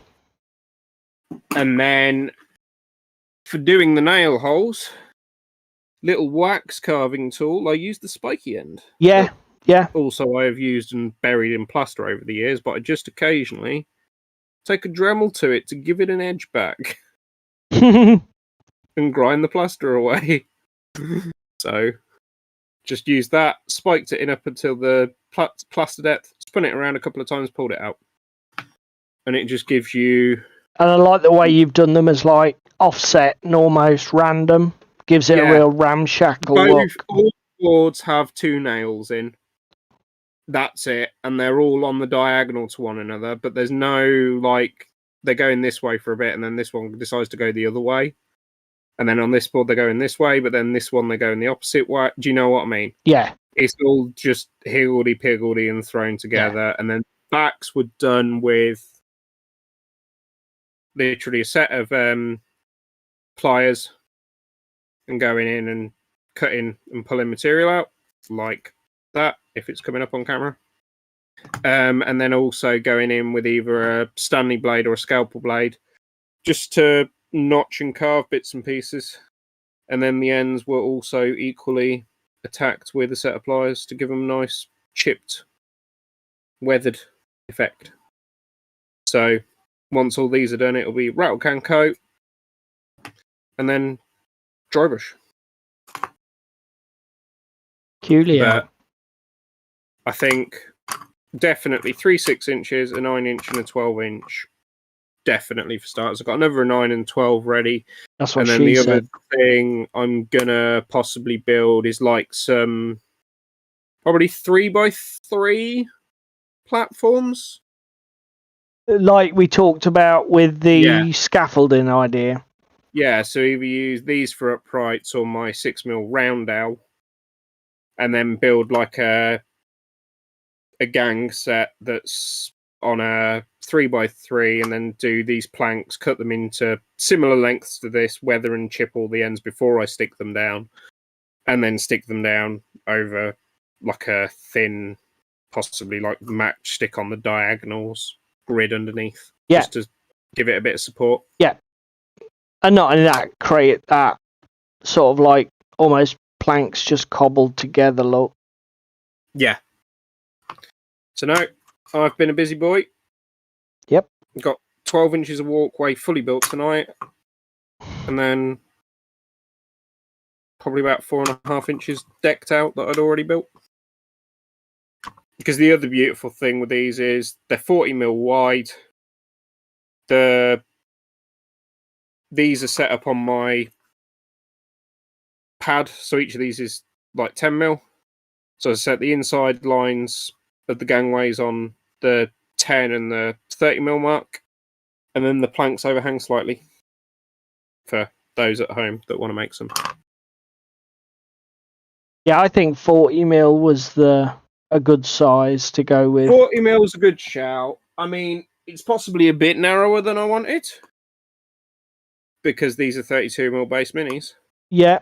But I think for the intended purpose in Frostgrave that these are going to link between buildings, if you end up in a fist fight on them, you're going to end up fucked up anyway. I was just going to say to you, I think the fact that they are pinch points where you can't pass two abreast actually could make an interesting in-game thing. Yeah. I know what you mean. And I think from that point of view, 40mm a bloody good value. Good. And not only that, there is also the argument as well that for some games you might need 40mm base size for like big guys like Mordheim, Trolls, and that sort of thing. Yes. So obviously to get versatility, to just go that slight, because you could say, well, why not just do them an inch or just over an inch? Well, bigger might actually have advantages for playing other games, etc. Well, the other thing as well, I think, is with the bigger aspect, it's stability. Yeah. Oh, for the models, definitely. Yeah, because again, 25mm mini on a 40mm plank set is actually going to stay quite well on the table. Yeah. Versus trying to, what's it called? Balance a 25mm bridge with a 25mm mini on it. It's just like, no, that's not happening. Particularly if your floor moves like we have at club. As you're walking around the table, it just sort of bounces and vibrates. Yeah. And you get models flicked all over. So, something that has come across our radar and we're both quite excited for also appeared on YouTube this week, didn't it, mate? Did it? Juan Hidalgo. Oh, yeah, because I sent you this. When did I send you this? Like, when I'm part of a Contrast Painters Facebook group. Oh, is that where you saw it first? Wednesday. Well, I knew something was afoot when Angel was at his, I think it was Gamescom or somewhere, Yeah. And he's like, these are new paints that we're trying, and they weren't even labelled, and he didn't even say anything about them or anything to that degree. So I'm like, Vallejo bringing out new paints. Okay, so you knew they were Vallejo, and that was all that you could tell. Again, Angel is Vallejo fanboy 101, isn't he? Because he's sponsored by them and that kind of thing. That's why. Was it like a sport sponsorship for him? Yeah. And again, he does a lot of demo videos for Vallejo, representation for Vallejo as a commercial painter for them, that kind of thing. Yeah. I knew they were Vallejos, and it was teased the other week, and I'm like, okay, fair enough. And then I can't remember what show they were at, but basically there was an expo or something this weekend, and they had a few famous faces there. Angel, Juan Hidalgo, I believe it is, but feel free to correct me for the comments. Good night, Hugh. Thank you for being with us. Hope you enjoyed it, mate. And good night, Hugh. We'll see you next week, I should think. I knew something was afoot. Yeah. And then I think there was another expo between the first one and this one this weekend just gone. Yep. Where they were labelled up as like game colours. Okay. But they didn't look like anything like game colours in the bottles. Okay. And you could see the codes that they'd labelled them up as like XG experimental codes. So that was the second thing that I put 2 and 2 together. So all this stuff was appearing in this Facebook group, was it? No, this was on Instagram and stuff. Oh, okay. And then on whenever it was, Wednesday, whatever day it was, I saw a post that somebody's like, Vallejo are doing contrast equivalents or speed paint equivalents. And I'm like, what? Click on the link to the bottles. It's exactly the same bottles and exactly the same colours that were at the show the other week. Okay. So they'd already been teasing them. They just hadn't announced them properly yet. Yeah. They had a big event this weekend that these lads were attending where they've released them and announced they're releasing them. Okay. They're doing 24 colours. Yep.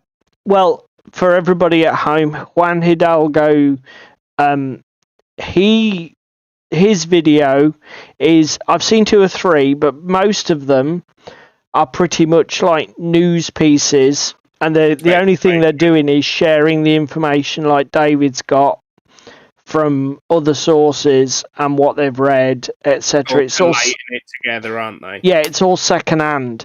Now, Juan here, his video is actually a painting tutorial with the paints themselves. Going by what he says in this video, he's been closely involved in the development of the product.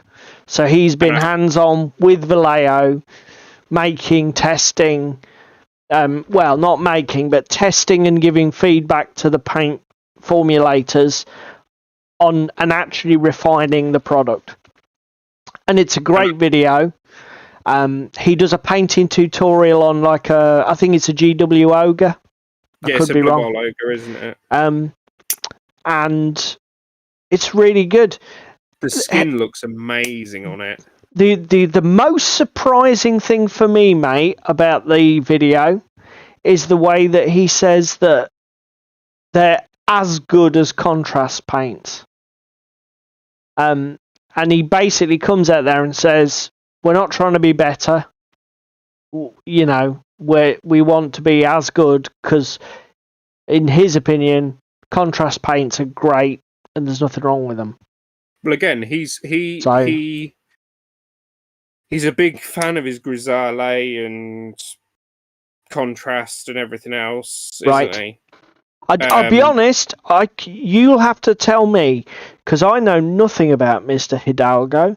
I don't follow him. I've never watched one of his videos. I think I've probably heard of him. You've heard of him through Jack at Club. Oh, have I? Right. Yes. That explains it. That explains it.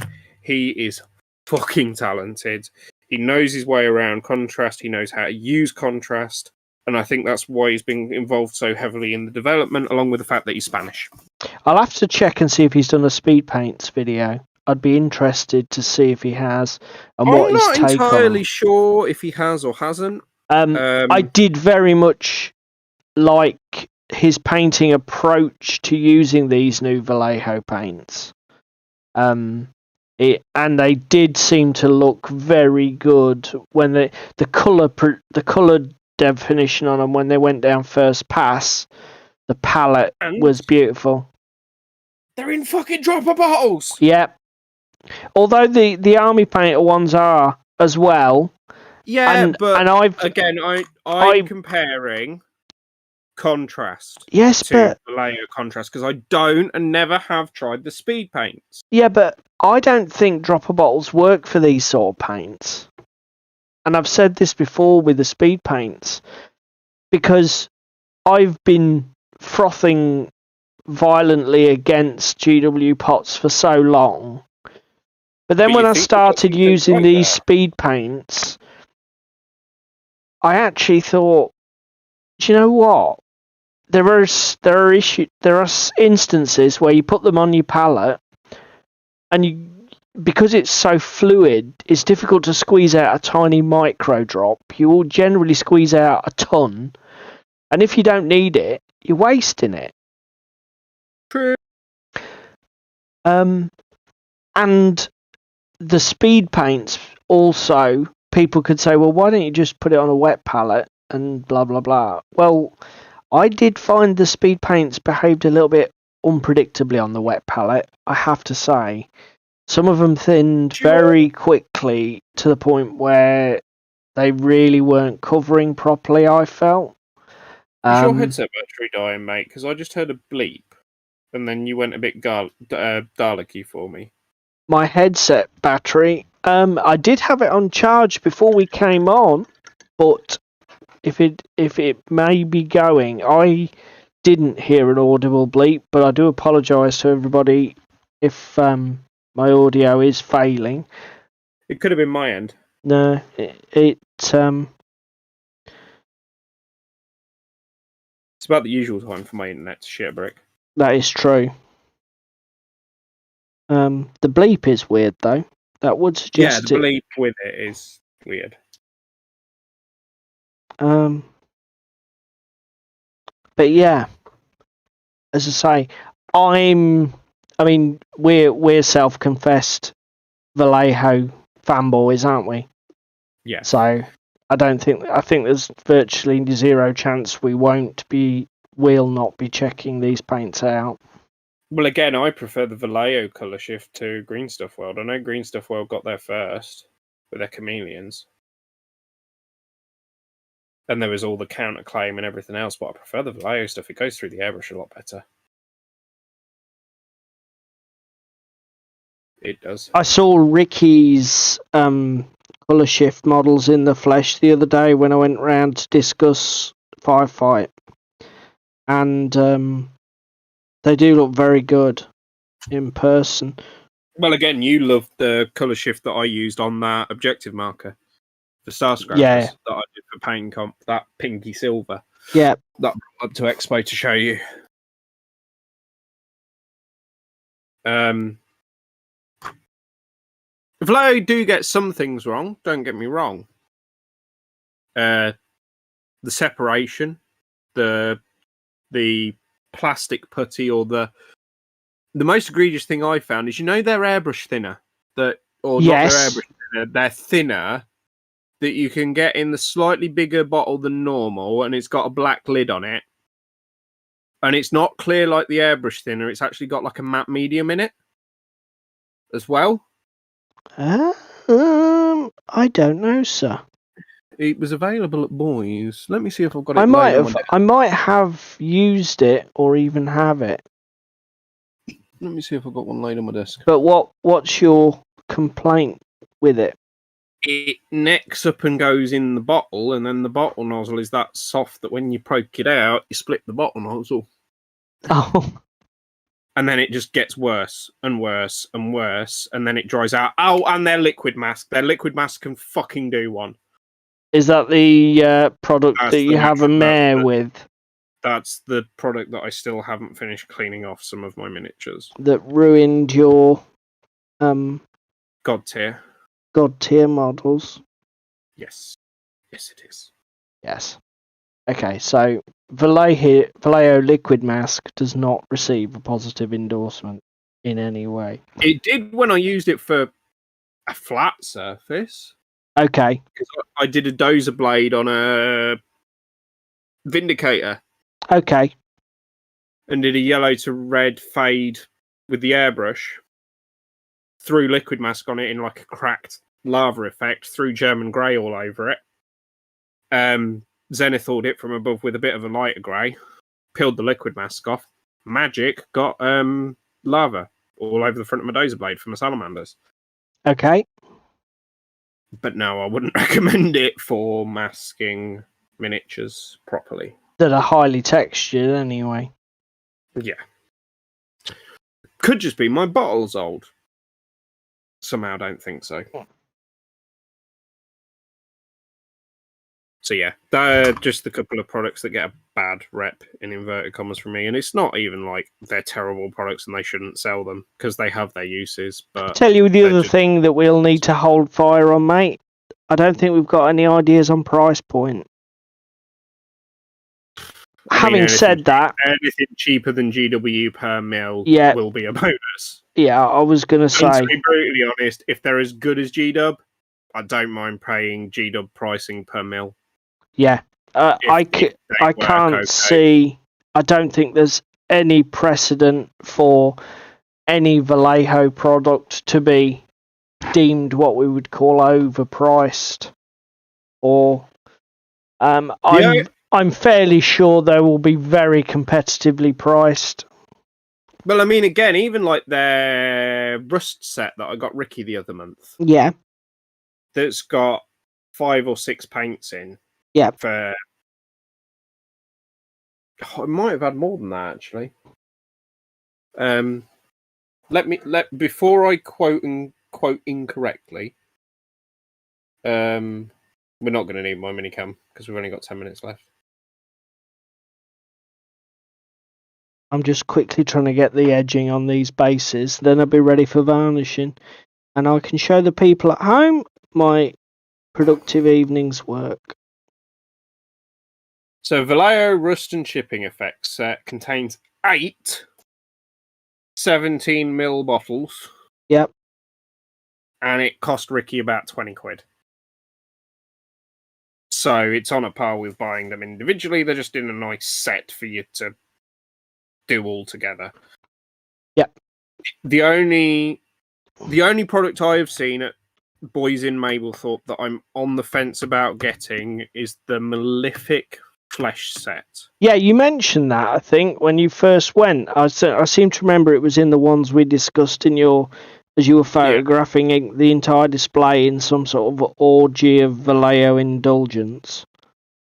So, depending on where you go on the internet, it's anywhere from £12.90 to £19.35. Wow, that's a big variance.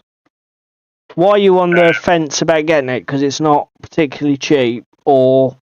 It's not particularly cheap, and the second problem with it is, similar to their Panzer Aces line, you can only get the colours in the set by buying the set. Okay. They're unique to that. Yes. Okay.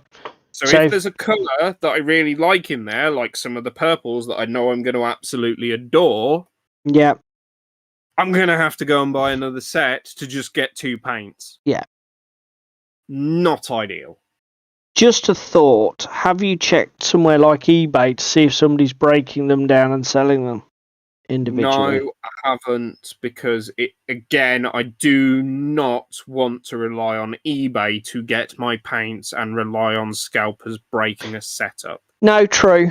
I just thought I'd throw it out there just in case. Because if there's loads of people in the same... Because you do get the people who are like cash rich and are just like, I'll flip the others on eBay, but I've got to have that colour, sort of thing. See, there's 4... So they were done in conjunction with Nocturna. Yeah. For their busts. Yeah. There's a Crimson Red set, a Fairy Flesh set, a Malefic Flesh set for like your undead, your vampires, that kind of thing. Yeah. And then there's an Imperial Purple set. Okay, it's random, very specific. The wizard on the box art, you will see why. They go from like a pastel purple through to a deep burgundy magenta. Okay. And I'm going to ask it, but I'm assuming the answer is the case that they're all unique Yes. to their boxes. If you like the colours, you can't get the shades anywhere else. Yeah. Yeah, Fantasy Pro colours. Let's see if we can get Vallejo Fantasy Pro anywhere else, but I doubt it. That is a pain, isn't it? No, you can literally only get them in the sets. Yeah. It's annoying, but... Yeah, it is odd from Vallejo as well. That's the kind of bullshit product gatekeeping that GW love. I mean, they've only done it with 4 times 8, so what's that, 32 colours? But still. And I would guess that there's some that are very similar to others. Yeah, but similar is not the same, is it? No, this is true, but... They're... Again, they're gatekeeping the product, so guess what I'm not doing? Going for the FOMO and the gatekeeping. They can have my money for every other single product that they release, ever. No, I think I get it, mate. I get it. You've got to use a bit of common sense sometimes. If you, like you say, if you never use the products, you're not going to fall in love with them and then be trapped into buying the damn things at an overpriced or through an overpriced model, are you? No, exactly. And the problem is, with some of the tones in that set, I know I will fall in love with them. You can see it happening. Yeah. So therefore, let's not... It's a trap! Yeah, let's very not much so.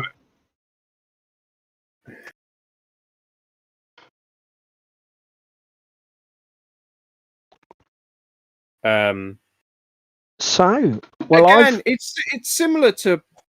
I know Pro Acryl aren't gatekeeping, and I do really like the Pro Acryl colours you got me for Christmas. Yes. Because they are fucking exceptional. And I do find myself reaching for particularly the red and the 2 blues quite often. Yes. But I'm not tempted into buying the rest of the range. The bottles don't do anything for me because there's wastage as you screw them shut. They are okay paints. Like, they blend really nicely. They have a really long work time and everything else. But also the price difference between them and a bottle of Vallejo. And also, there's no true highlights like there is in Vallejo, where you can go, well, I'm using this grey, this grey, this grey. That's my grey highlighting scheme sorted as like a triad. Yes. And the same with the greens, the browns, the blues, the blue-green. Fucking every colour, pretty much in Vallejo model colour, has a triad and a highlight. Well, to be the range is so big, you'd struggle to avoid that, wouldn't you? I mean, yeah. And is the main reason for that the Pro Acryl range is too tight? It's very tightly focused. There's only what, like 36 colours in the set? Yeah, okay. And that's your biggest issue with it, is it? Yeah, I don't want to have to be mixing every time. No. Do you know what I mean? And I'm sure the people with huge painting skill are going like, well, mixing colours, it's nothing. Well, it sort of is, and it sort of isn't. If you don't have to mix colours, particularly when you're painting a large volume of very similar models, it's not something that's not without value, I think. 24 non-metallics they have in their base set. Yep. And it's discounted to $76.95 on Element. But they do, interestingly, have a set of transparents, Paul. Okay. Like contrasts. Well, that's interesting. Purple, blue, orange, yellow, red, green, black, and brown.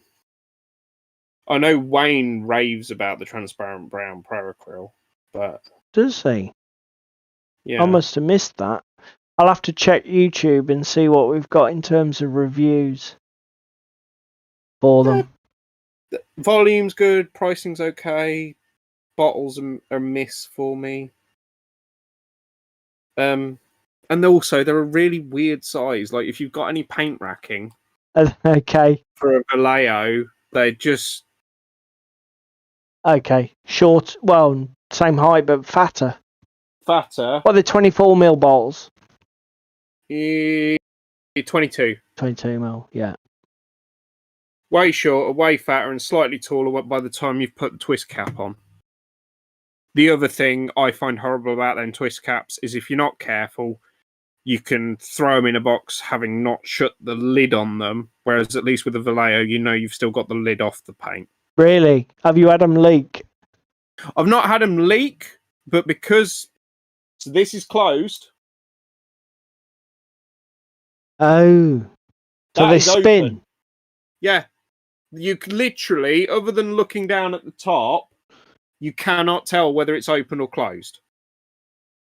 Oh, that's... Yeah. Don't like that.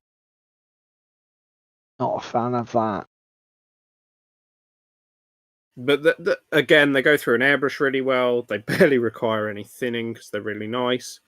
They're good paints. It's just, again, supply of them in the UK is a bit hit and miss. You can only get them from certain places. So you'd be getting a mail order, and it's cost, and it's choice. Yeah. Because you're not put 4 colours on my wet palette and blend everything from there. No, I'm not. I'm really not. Yeah. It's not for me. Again, could you imagine if I'd have blended all of the coats on my fucking Carnivale and then given them all gravel rash? Yeah, and then had to go back and...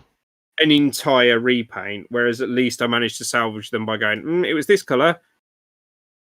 Yeah, it was. And do it that way.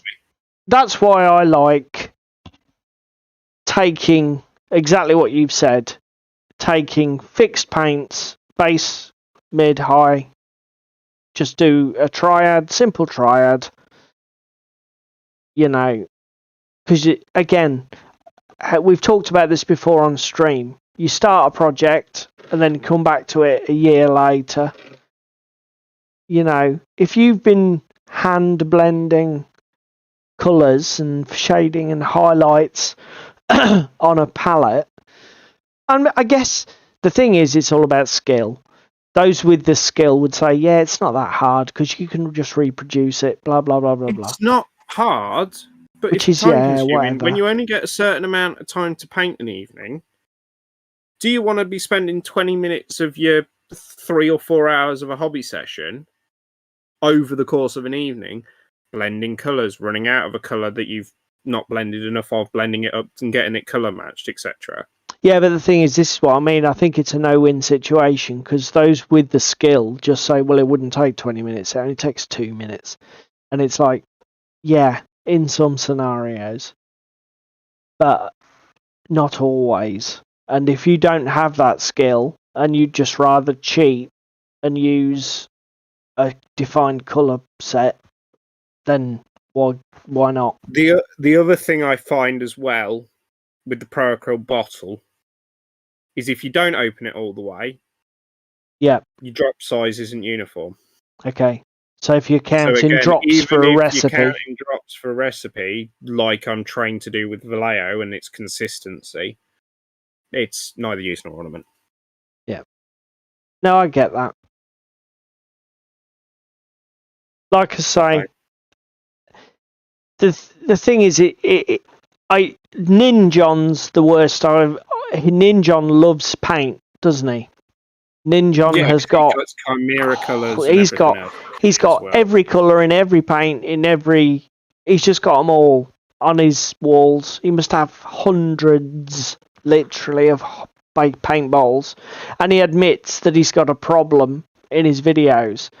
But for me, I enjoy working with model colour. I've know how to work with model colour and how to get the results that I want. I'm not really tempted to branch out. Does that make sense? No. And perhaps I should more. I mean, the other thing as well is Vallejo mixes well with Vallejo, and obviously it's what we all like. What we have the most of. Citadel mixes well with Citadel. Citadel mixed with Vallejo, it occasionally throws some erroneous results. Army Painter splits like a bitch. Yeah, you've got a lot more experience with them than me. I only used one colour and they don't cover particularly well, in my experience. There's only a couple of I think I've got about 6 colours. There's 2 that I quite like, and then the rest need multiple coats and split. This consistency argument is always, I think, the biggest problem with contrast. Because, again, I mentioned it when I first started using speed paints. Speed paints, for me, have fantastic consistency. Yeah. Some are a bit over pigmented. The purple rather, is the dark purple, whatever it's called, is ridiculously dark. But generally, I found them really easy to work with. You didn't. And again, the Citadel between batches, if you ever get through an entire bottle, are consistent. Okay. It's just certain colours do not behave like others in the range. And I think the same argument can be levelled at speed paint to a degree, like you've just said about the purple being really pigmented. But at least with speed paints, the rest of the set is quite consistent. Yeah, and also they don't have any inconsistencies, because like one of the things I've seen people talk about online is that there's inconsistencies with mottling.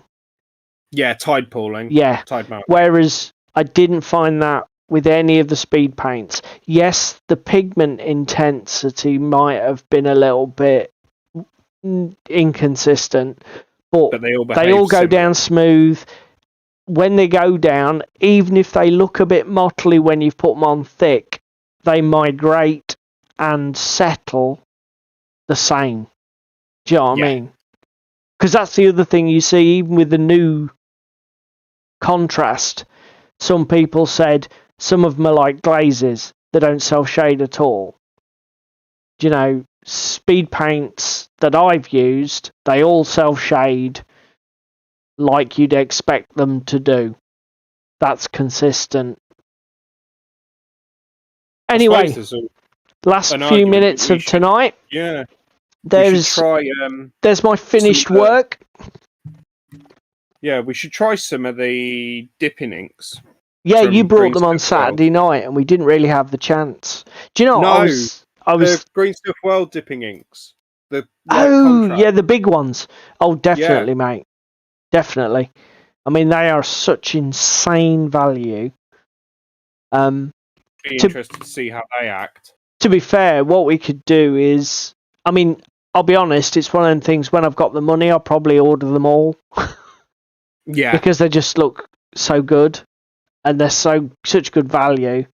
And then we can sort of because the only problem with doing them in that is there's such a huge amount of them. It'll take me my whole life to get through them.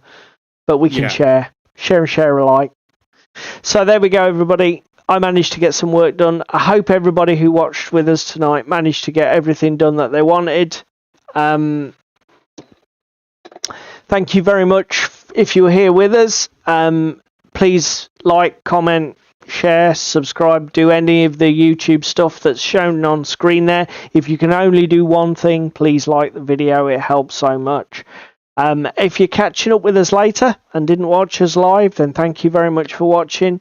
And we will see everybody next week for another live show at 8 p.m. UK time on Thursday. So it's good night from me. It's a night from me. We'll see everybody later.